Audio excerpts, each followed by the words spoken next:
আসসালামু আলাইকুম। তুলনামূলক কম খরচে ডাম্পলিং, কালামারি ফ্রাই, সুশির মতো খাবার খুঁজছেন? তাহলে এই ভিডিওটি আপনার জন্য। আজকের শর্ট ভিডিওতে তুলে ধরব মিরপুরের ডাম্পলিং হাটের চমৎকার কিছু খাবারের অভিজ্ঞতা। চলুন শুরু করা যাক। Let's start.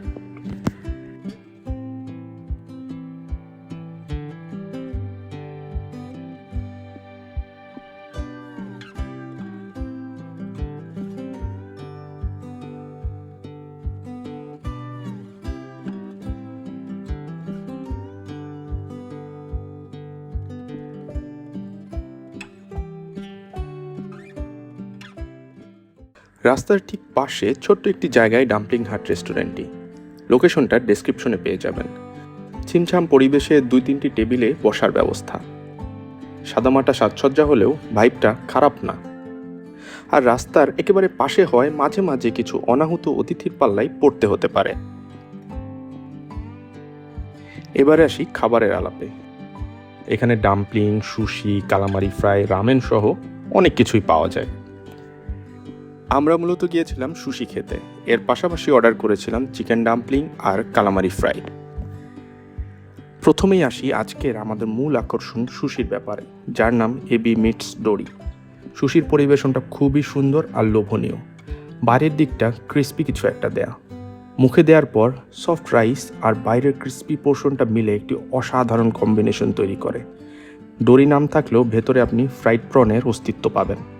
ওপরের যে সসটা দেয়া সেটাই মূলত সুশির পুরো স্বাদকে ডোমিনেট করছে।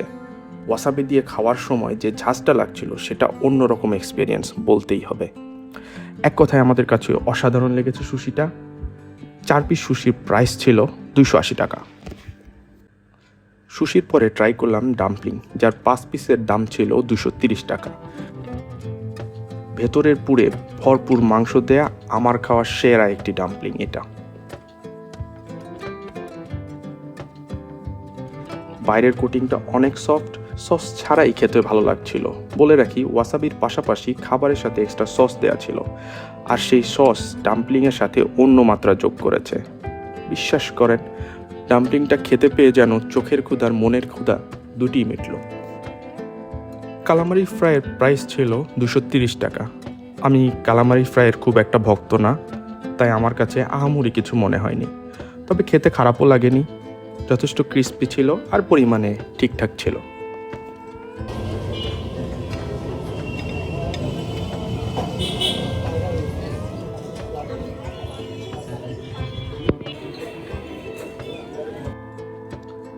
সব মিলিয়ে বলতে চাই, কম খরচে যদি এই বাহারি পদের জাপানিজ খাবারগুলো খেতে চান, তবে ডাম্পলিং হাট আপনার জন্য ভালো অভিজ্ঞতা হবে।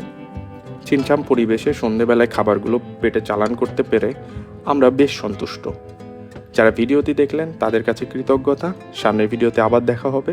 আল্লাহ হাফেজ।